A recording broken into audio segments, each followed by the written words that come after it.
All right, guys, to wrap up World War II, here are some facts.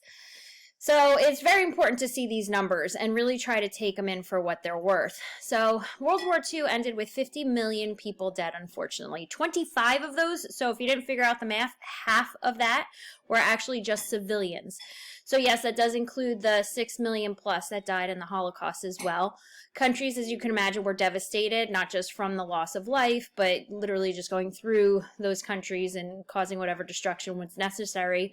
And not to continue to pat ourselves on the back, but America does once again emerge as a world power. And as you can imagine, with the use of those 2 nuclear weapons, quite a feared one, and which is going to start a whole nother conflict that we'll move on to in the next couple of chapters. So on a more positive note, ooh, and I thought I had the picture here. Just want to throw this picture at you because it's quite a memorable one. I don't know if you've seen this photograph before, but it is a very famous image of when the announcement of World War II happened right here in the United States. So we already saw the celebrations from VE Day because Europe was all excited about the end of the war in Europe.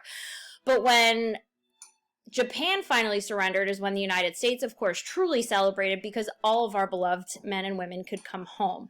So you really have to picture this scenario because nowadays we would probably get a message on our cell phones which would announce, the war is over, and almost instantaneously we would all probably find out. Back then, of course, they didn't even have TVs in everyone's living rooms yet. So I don't know how it started to spread, but it started to spread. And this image comes smack dab in the middle of Manhattan. And as you can see in the post here, it was in Times Square. So just imagine whoever started spreading this excitement, literally word of mouth, started spreading on the streets. And people slowly as it went through the crowds in New York and obviously around the entire world, people started to celebrate. So the story behind this iconic photograph, the only way to describe it, is this gentleman was out on a date, and it was actually his first date.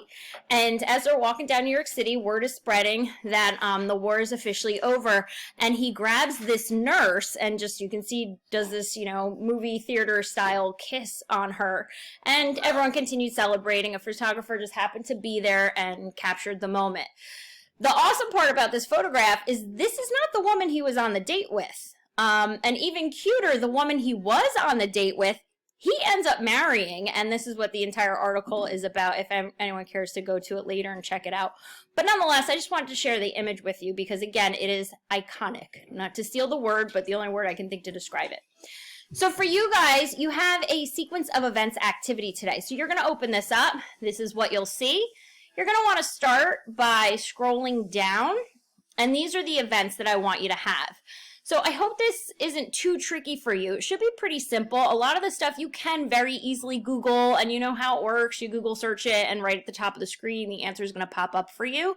As I put in your notes, though, just be cautious, because there are a couple I actually saw that, depending on how you word it, even if you copy and paste some of the things I have here, it might not give you the date you're actually looking for. So just take a millisecond to glance it over to make sure you're actually getting the date that you need. Also, right, this war was a couple of years long, and we have a lot of events here. So obviously, many of these are going to happen within the same year. So you do need to check out the months and sometimes even the day that these events took place. You don't need it for all of them, but a lot of them, like if you Google this, it's going to give you the exact day it happened on. This one, you need to know the exact day it happened on. So if you don't find it for all of them, especially since some of these battles happened over a couple of days or whatever, you don't need the exact day on all of them. But most Google searches will give you the exact specific date if the event, in fact, calls for it. So I hope this isn't too tedious, but all you really need to do, whether you retype it or you want to just copy it and then paste it in order on the top here, that's what you're going to start doing. So I did the first one for you just so you get the layout. So the very first one on our list was this one. And again, I've already copied it for you. So you're going to put that up top. Now, just to give you a little method for my madness, all of these events, not that something like this would ever be something I would test you on, you know me and the dates, but This is going to accomplish a couple of things for us. Number one, it is reviewing all the major events of the war, right? I even threw in some things like this, which isn't exactly an event, but I want you to see how it falls into place in terms of like the larger puzzle of this war. So I want you to actually just go over the sequence of events as a review and to see how everything's falling into place. Another really big reason why I'm having you do this activity is because the war was so huge, we had to break it up in chunks. So now I kind of want to throw it all together into one picture. So, for example, we did the war in Europe for one lesson and the war in the Pacific for another lesson. These obviously happen at the same time. So I want you to see where, for example, the Battle of the Bulge falls into place with, say, for example, Okinawa and Iwo Jima. Which one happened first? Where do they fall into place if we're looking at one big timeline of World War II? A couple other things to consider too. I'll just throw this one out at you, like this one. It seems unimportant, right? We're talking about World War II, and now I'm throwing in March in Washington for freedom of equality.